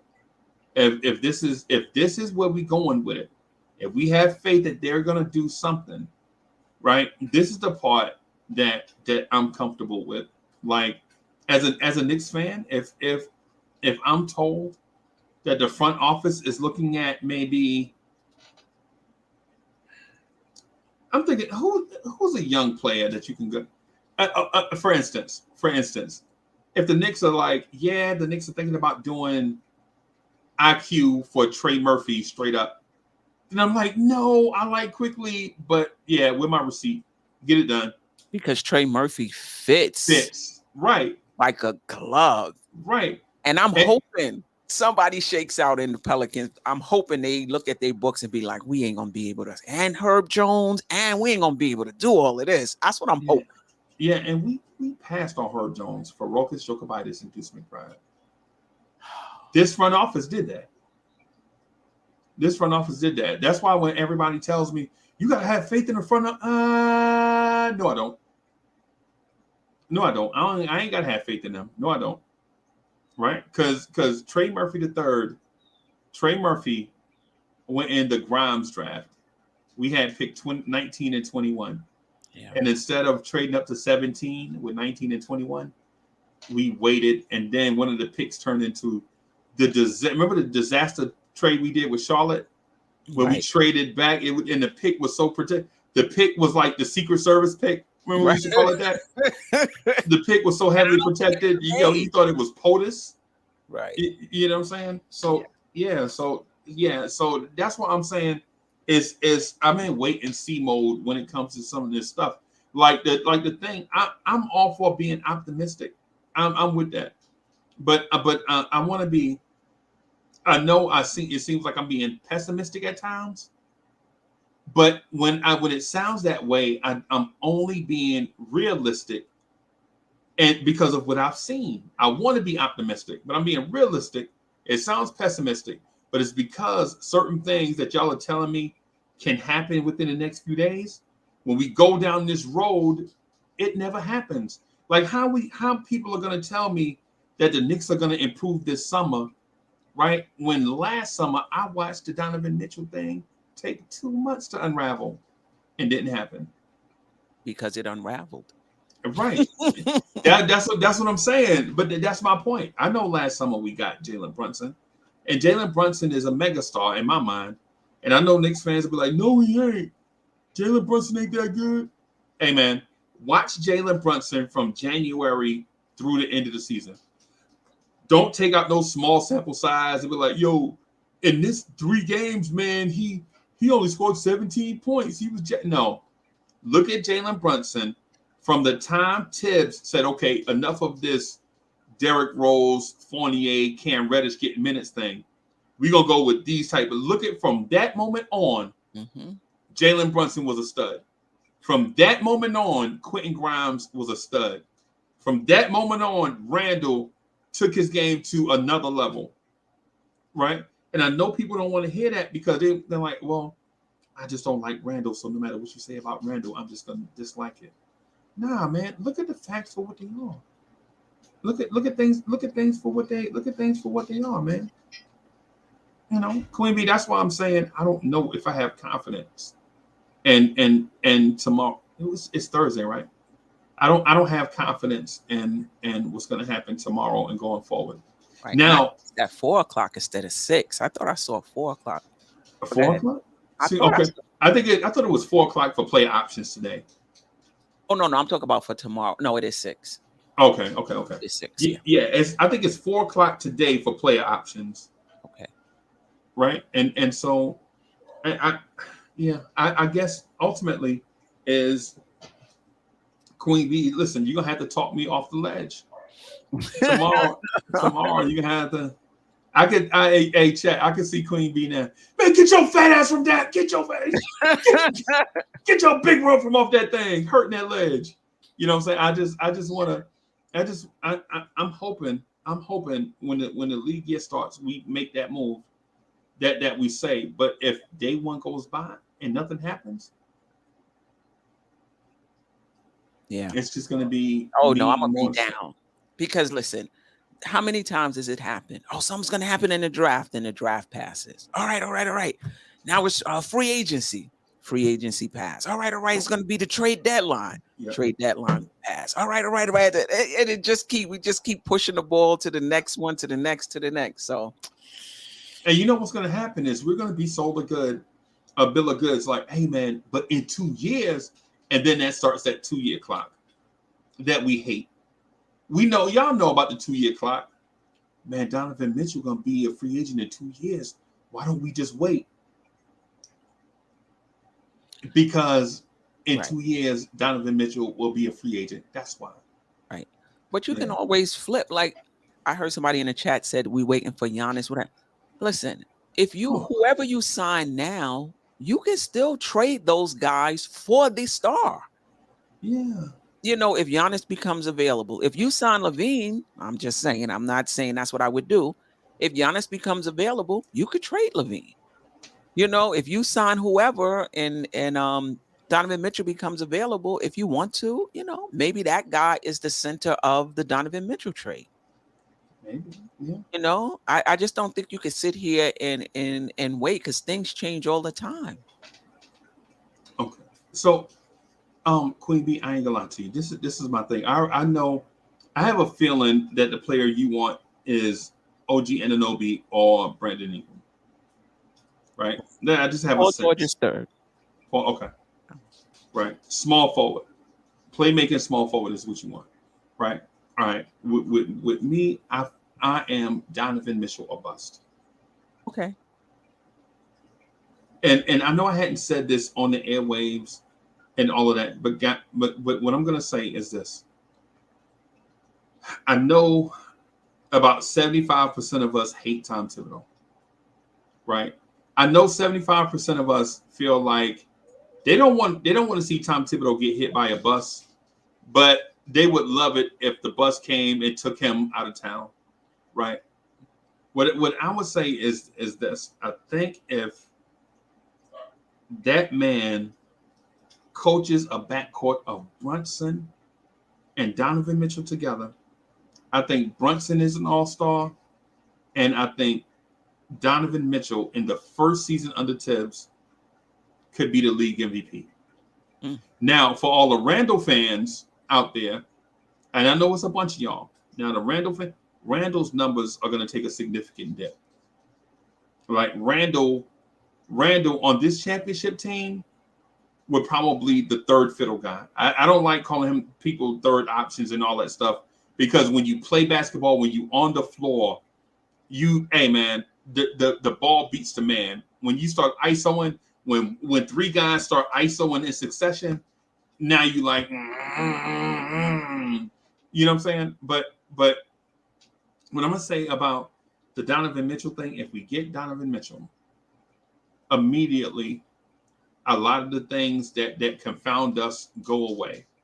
For one, the need for a shooting center goes away, right? Because Donovan Mitchell will have Mitchell Robinson averaging about 12 points, right? Because Donovan Mitchell, before the whole COVID thing with when Rudy Gobert did that stupid thing, wiping microphones and all of that stuff, Donovan Mitchell had Rudy Gobert leading the NBA in dunks every season, right? I think that man was averaging, from Donovan Mitchell alone, I think he was getting about a dunk and a half a game just from Donovan Mitchell. Just that one blow, Donovan Mitchell finds him, gets him a dunk. Can I add something, though? Yes, man. Add something real quick. But he was unplayable in the playoffs because of how, teams are able to key on him because of his lack of offense. So I agree with you. I think Mitchell Robinson would be much better in the regular season. But in the playoffs, you got to have another option. You have to have the ability to go small. You got to have something. Because if it's just Mitchell Robinson, you're going to be in trouble. Well, but here's the thing, Queen B. Mm-hmm. The reason why Rudy Gobert was played off the floor is because they played a 3 that couldn't create his own shot, and a 4 that couldn't create their own shot, and a 5 that couldn't create their own shot. So now you're talking about Mike Conley and Donovan Mitchell together trying to create shots for all these guys. But with Donovan Mitchell on the floor, with Mitchell Robinson, you also have Jalen Brunson on the floor. You also have Julius Randle on the floor. So now in that unplayable, that tenuous situation where you out there with Royce O'Neal and Joe Ingles, now you're out there with whoever the 3 is, because I know if you get Donovan Mitchell, somebody's got to go, right? So I don't know if it's going to be RJ or whoever. But the thing about that is you have Randall that can score, you have Brunson that can score, you have Donovan Mitchell that can score, and even the most elite defenses are not going to be able to stop Mitch. And you can't stop Mitch at the rim with 1 or 2 big bodies and then leave Randall one-on-one with anybody else's power forward. Right. I guess my concern is that he doesn't have to be guarded. And right. So his guy can, roam a little bit, clog up the key, a little bit. If we could, I hear you, it could work if everybody else is kind of lights out, offensive player. But if we did have a center with just a little bit of offense, right, and those same players you're talking about, that's another level now. Well, the thing is, the reason why I think this works with Mitch is because if you put that little backcourt together, you can't take rim protection out the game, right? Because now if you're to say, for instance, if it's Vucevic, if it's Vucevic, right now you have Brunson, Randall, Vucevic, Spider, and now we'll be having shows about how the defense drives us crazy. So it's like, so what I'm getting at is not creating a paradigm, right? But balancing the floor. That's what I'm getting at. You bring 2 shooters from distance in the backcourt with Donovan Mitchell at about 37%, Brunson at 41%. Both guys can get into the paint anytime they want, right? Now Randall is not, you're not worried about Randall jab step, pump fake, rip through, jab step, pump fake. You know what I'm saying? And then the double team come and he holds it to, you don't have to worry about all of that stuff because now the floor is balanced, right? Now you have 3 scorers on the floor, potentially a 4th, depending on who your small forward is. And in that scenario, if I get Donovan Mitchell, I'm going all in for OG Anunoby. I won't have no more resources after this. If I get Donovan Mitchell, I'm taking all my other resources and going to get Brandon Ingram or OG Anunoby. I mean, that's what I'm doing. That's what I hope the Knicks do. Either continue, don't go halfway, is what I'm saying. Right. Like, don't be afraid to make the move, right? Because what's going to happen is in my mind, what's going to happen is July 1st is going to come. We're not going to do anything, and then we're going to get so thirsty for Dante DiVincenzo. We're gonna celebrate Dante DiVincenzo because we're thirsty for the Knicks to do anything. And cats are gonna be in the chat calling DiVincenzo the GOAT. Oh my God, we got Dante DiVincenzo. You know what I'm saying? And on most teams, he's the 7th or 8th best player. It's like in 90, you remember 96 when everybody was moving around in 96? The draft was deep. Kept Shaq to the Lakers, Mike re-signed, Gary Payton getting all this money, all this stuff. And we didn't get any of that stuff. But then we got Allen Houston and Chris Childs. And we're like, yeah, we got Chris Childs. Really, is that's basically, where we're headed. And no disrespect to Chris Childs, because I like him. I like Chris Childs. But what I'm saying is, if you're on a cusp and you know the championship is wide open, then go for it or continue building. Right. But don't disguise one for the we're going for it. So we put Quentin Grimes in more cone drills. No, that's developing. You know what I'm saying? That's all I'm saying. Do I have faith in them that they're gonna do something? Quentin, have we ever? Something. No, they haven't. But they may want to do something. But what is there to do? That might be the issue too. Sometimes, when we don't see movement, it could just be that there really wasn't, much out there. Is Levine really available? Is Towns really available? Is OG really available? Can I borrow your saying? Mm-hmm. Why not just knock on the doors? Yeah. Knock on the doors. Right. Is there any harm in knocking on doors? Refuse? No. Yeah, that's what I'm saying. If just be one or the other. Don't be trying to don't say you one thing when you really secretly not. That's all I'm getting. That's all I'm getting at. That's why it seems like I'm so stark in what I say. I just want things to be one thing or the other. Don't pretend to be one thing when you're really. You know what I'm saying? Like Frank, the Paul George thing. The Paul George thing. I talked to shout out to AD, right? Anthony D, because he said something. I had been saying it too. I think I said it differently though. But Anthony D, basically what we talked about is by the time you hear the rumor, all the action is over. By the time we hear it, right? Yeah. Like by the time we get it from Ian Begley, like, I have it upon good sir. There's such the Knicks inquired about Paul George. Well, by the time Ian Begley get it, we don't know how new that news is. It might be old news to organizations, but new news to us. So, yeah, man. That's what I got, Queen. The draft picks, Andrew K, thank you for putting it up here in one spot. Obi, IQ, Grimes, Rokas, McBride, Jericho, and Keels. I didn't see that. I want to highlight it. Where is it at? It's a little further up. Andrew K. Okay, I see it.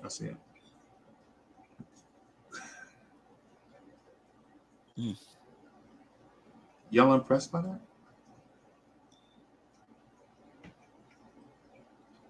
These are the ones that Nev and Corey Lee is waiting on to pop, and so that we can be in the Denver mode and just give them a few more years.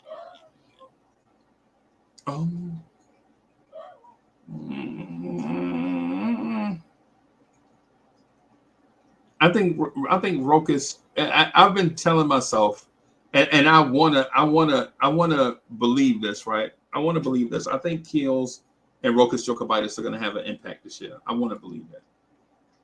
Especially if that picture wasn't photoshopped and Keels then lost weight and he's now 6'8". See, right.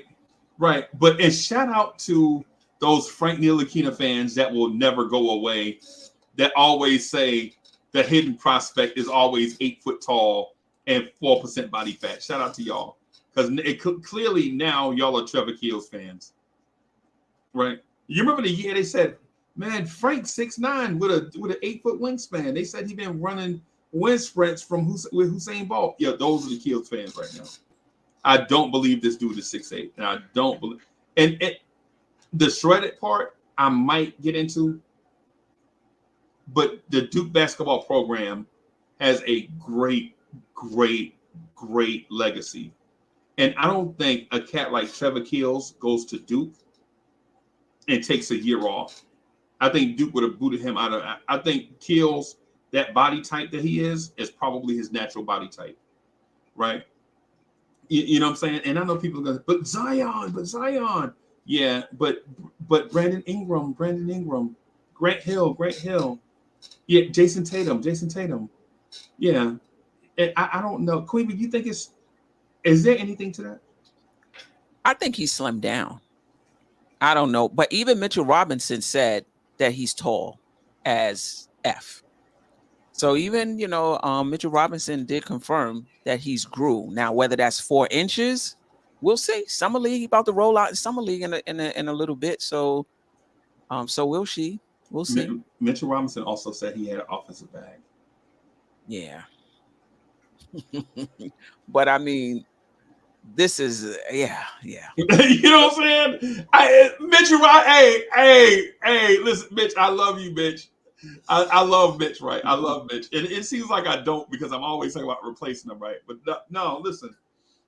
I love Mitch, right? I love Mitchell Robinson, right? My thing is, I don't know if I can trust him as the only reliable source.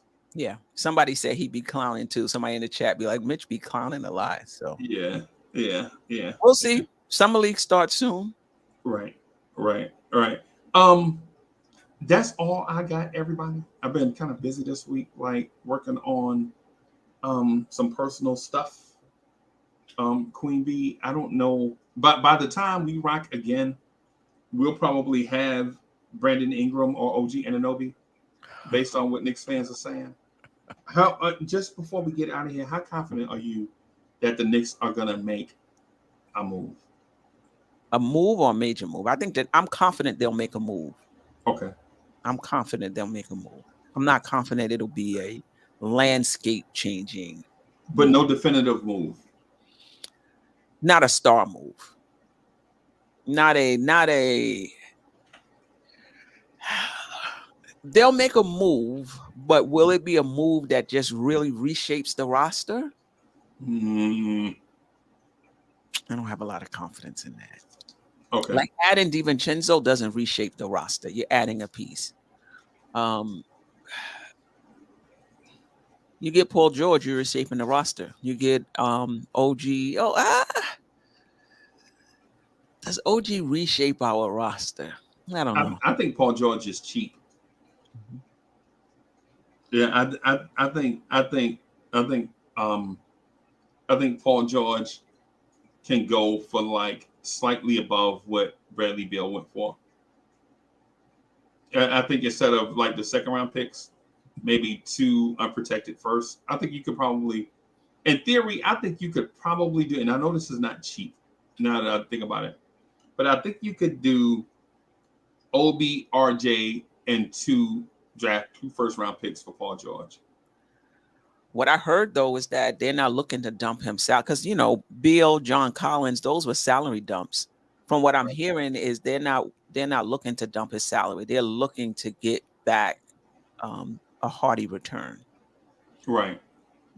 Now, and plus they're going into a new arena, so they have to be able to sell their fan base on something. And if you're getting rid of Paul George, chances are you're getting rid of Kawhi. Yeah. Unless you're bringing back another star to go with Kawhi. What's the sense of keeping him? Right. I heard something different. I heard the Clippers don't want to go into a new arena with the issue of signing 2 34-year-old wing players to max extensions. You know what I'm saying? That's what I heard. You know what I'm saying? I heard that on ESPN, by the way. I think I can't remember the guy from ESPN, but it was like on one of those morning, one of those midday joints where you're like, why would they consider trading Paul George? And for this reason, they wouldn't consider trading Paul George because they don't want to have that. I'm not saying problem, but that issue of signing two 34-year-olds, giving them 4-year deals, max money, and then you paying them till they 38 years old. Right. Yeah, that's true. That's true. That's just what I heard, and Yeah. and I'm not saying that Yeah. because it conflicts with what you said. So Yeah. ultimately what I'm saying is there are probably conflicting reports out there about the Paul George thing. So, Right. yeah. Can I make a last point? Yeah, the floor is yours, Queen Bee. The show floor. I want to shout out Don P914 and C-Mac. The Knicks' ability to develop young talent is trash. We are always reduced to window shopping for other teams' finished products. Pathetic. Listen, I think a lot of Knicks fans feel like you could just, if you stick with somebody long enough, they're just automatically going to become talented. And that if they don't become talented, it's because you didn't stick with them long enough. You didn't put enough resources into them. Some guys are just not it. No matter how much time you put into them, no matter how much time you give them, no matter how much development you give them, some guys are just not it. And so if you're a front office, you got to make that determination. I'm seeing this guy for 3 years. I'm seeing this guy for 4 years. I'm seeing, do I hold on to him? Do I think he's going to break out and pop? Or am I holding on to a declining asset that might level off and that I might be able to get a bit more for him now because I don't think he's going to break through? These are the decisions the front office has to make. And let's give the Knicks front office some credit. They may not be very good at drafting, but they're very good at assessing their players once they get in-house. So a lot of times people say, well, the Knicks have never signed, until recently, a player to a second contract. Yeah, you know why? Because they don't double down on their mistakes. They may not have drafted well, but once they got that player in-house and saw them year after year, nah, we ain't no, why are we going to give them a second contract and double down on our mistake? All the guys that we're complaining about who left here, Frank Ntilikina, we talked about Ntilikina on shows for more minutes than he got in a game. Kevin Knox, even Cam Reddish. Oh, the Knicks are not playing them. The Knicks are not giving them a chance. I have a lot of confidence in the Knicks assessments once the guys are in-house because none of those guys, including Cam Reddish, went on to pop. Portland did the same thing. Tony Crow said that he was in the Bleacher Report chat. Yeah. And they was talking about the fans. This is the thing that they would bring him back on a minimal contract. He went from starting to coming off the bench to being out of the rotation. Yeah. So let's start giving our front office credit once the guys get in-house that they're doing a good job deciding who to move on from and who not to resign because nobody has popped once they left the Knicks. Okay. Yeah, I'm going to say they got to do better drafting. Yes, I agree with that. Right. We got to, because the thing about it, the reason why you go to, and I know this is oversimplifying, but the reason why we eat fast food all the time, takeout, is because we don't have our own farm. If we had our own farm, things would be cheaper. We'd probably be healthier, all of that stuff. But the Knicks are, for the most part, that team that outsources their meals. Like they either have it delivered to them or they go out and get it. And my thing with the Knicks has always been, if you're not going to be a farmer, can you at least do stuff halfway? Right? Can you, if you're a star chaser, can you at least develop young prospects? You know what I'm saying? Go draft the right guy. Because every time I hear you, draft the right guys. Right. We're not drafting the right guys, and we're upset that when they don't become something, the Knicks didn't put in enough time. No, they didn't draft the right guys from the beginning. Right. Right. Yeah. And this is and salute to the chat because this is not a new issue. We drafted Darryl Walker over Clyde Drexler. This is not a new thing, right? Really, that's what we are out here drafting Kenny Skywalker over Mark Price, over Dell Curry. So it's not a new thing. This is we drafted John Wallace over Zydrunas Ilgauskas. You know what I'm saying? Yeah, I mean, we drafted Jordan Hill over DeMar DeRozan. Right. So it's not a new thing. This is a legacy thing. Right? This is a legacy thing. Queen Bee, God dog it. I don't know why you bring up so many different topics, man. Yo, y'all should appreciate the Queen Bee, bro. And I'm on it today. Don P. I agree, but you can't judge players who don't get many opportunities, especially under Tibbs. Grimes didn't get opportunities under Tibbs. IQ didn't get opportunities under Tibbs. RJ, I mean, come on, everybody talking about Obi. He's stuck behind an all-star or NBA player. Come on, guys. Come on. Yeah, this is the Jared Vanderbilt, Anthony Davis argument. Yeah, right. you see this all over the place. Cass is like, Jared Vanderbilt need more minutes. Who you gonna sit? Anthony Davis? LeBron? Let me get out of here. Come on. Rui Hachimura need more minutes. Really? You gonna sit LeBron for Rui Hachimura? Come on. Get out of here. Hey, Queen Bee, thank you for rocking with me today. Shout out to the chat. Appreciate you guys. Yeah, shout out to the chat, y'all. Shout out to everybody, man. We appreciate y'all. The next couple of days are probably gonna be super busy. Just a lot of stuff going on. This is our time. So I guess we're on the clock watching if Josh Hart's gonna pick up his player option. Mm-hmm. He's got until 4:00. So yeah, we'll see how things go. We need Josh Hart back. So it's one of them things. It just depends on how he comes back. Right. Y'all already know what I want him to do. Oh, yeah, we already know. Yeah, man. Turn down that bag this year. We'll give you a bigger bag next year. Yeah. I'm on tonight. Oh, I'm sorry. Go ahead, Freezy. No, you on tonight, right? Yeah. Just Nick and It weekly show, Dope Soul Sports Talk tonight, 9-ish, 9:15-ish. Yo, y'all check them out too. And check them out. Was it last week? Man, last week y'all were in y'all bag. Bro, I was in it walking through the house clapping. The dogs in here barking. For some reason my dogs call me Fat Man. Like when I look at them, I think they call me Fat. Why Fat Man so excited? You know what I'm saying? I was watching Queen Bee show last week, man. I was in here clapping, man, stomping my feet, man. They do an excellent job, man. When they get in their bag, when they not really disturbed, when they just get the chance to just chop it up and talk, bro, it's probably the dopest joint in Knicks universe, in my opinion. I appreciate it. Yeah, it's the dopest joint.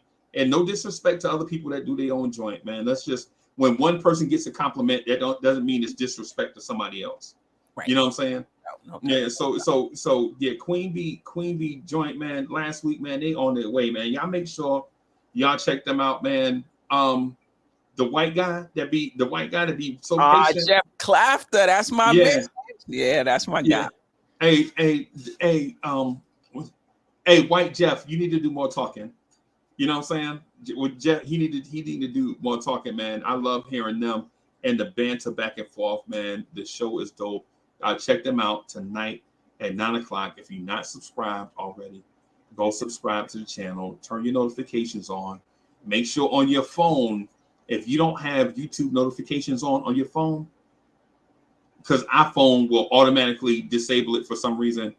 Turn it on, go into your settings, turn the YouTube notification on.